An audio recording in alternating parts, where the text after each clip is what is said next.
Oui, je m'appelle Madame Mba. Je suis une maman de 3 enfants. Alors, je m'appelle Mathieu, j'ai 30 ans et je suis actuellement en recherche d'emploi.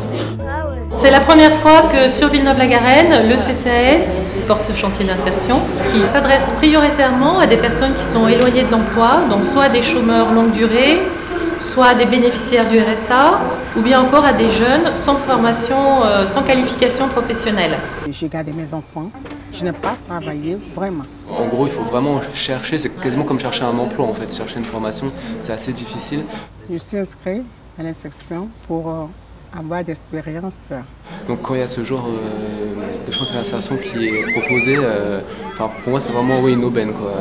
Alors ce qu'il faut savoir, c'est que le point de départ de ce chantier d'insertion, c'était également pour répondre à une demande de l'hôpital Nord, puisque l'hôpital Nord est en plein travaux et qu'il va y avoir une création de 120 emplois sur Villeneuve-la-Garenne. Nous avons de plus en plus d'hommes qui vivent longtemps et qui vivent souvent seuls. Donc c'est vrai que la personne âgée, dépendante dans sa toilette, dans son intimité la plus dénudée, lorsque c'est un homme, a quand même plus de satisfaction à se faire aider par un autre homme. Donc assistante vie aux familles, c'est travailler auprès des personnes âgées, soit à domicile, soit en maison de retraite. C'est travailler également auprès de personnes handicapées. Et puis également, il y a tout le secteur de la petite enfance. En plus de cours théoriques, il propose quand même beaucoup de stages en fait, puisque nous avons la moitié du temps en stage. On nous donne les cours quand on n'a pas compris. Ils sont toujours à notre disposition pour nous montrer. Je viens de débuter, donc du coup, ça nous aide, ça m'aide énormément. Ouais.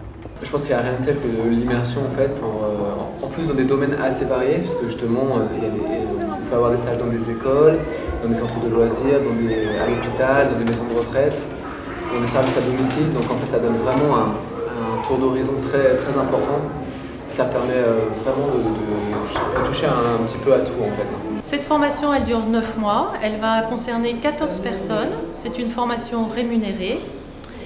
Et à l'issue de cette formation, donc fin décembre, les personnes pourront trouver un emploi facilement. Et également celles qui le souhaitent pourront continuer éventuellement une formation complémentaire et par exemple devenir aide-soignante. C'est vrai, quand ils viennent comme ça en stage, je leur pose la première question, quel est votre but? Et effectivement, elle m'a dit d'être auxiliaire de vie au premier instant et travailler avec les personnes âgées.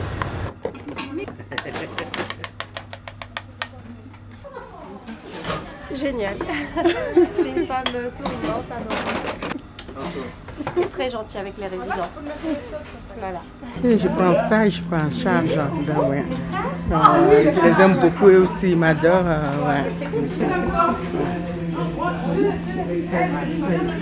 C'est à nous de s'adapter en équipe, pour travailler en équipe, quoi.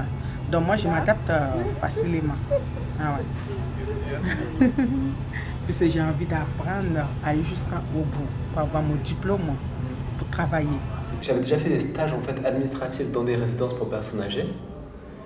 J'avais bien aimé les résidences, mais le travail m'avait moyennement plu, donc je m'étais dit que pourquoi pas faire une formation justement pour aller vers des emplois qui permettent de s'occuper des personnes âgées en fait. C'était ça ma principale motivation.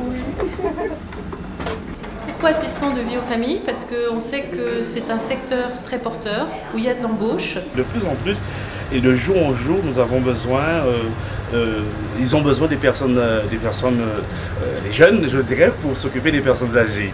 Et c'est pour cela que c'est un métier que j'ai dit, c'est en pleine expansion.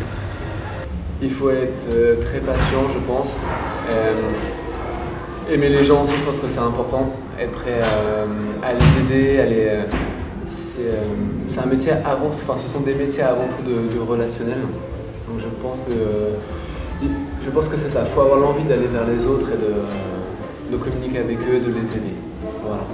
Je remercie tous les groupes qui ont organisé cet chantier. Je remercie tout le monde.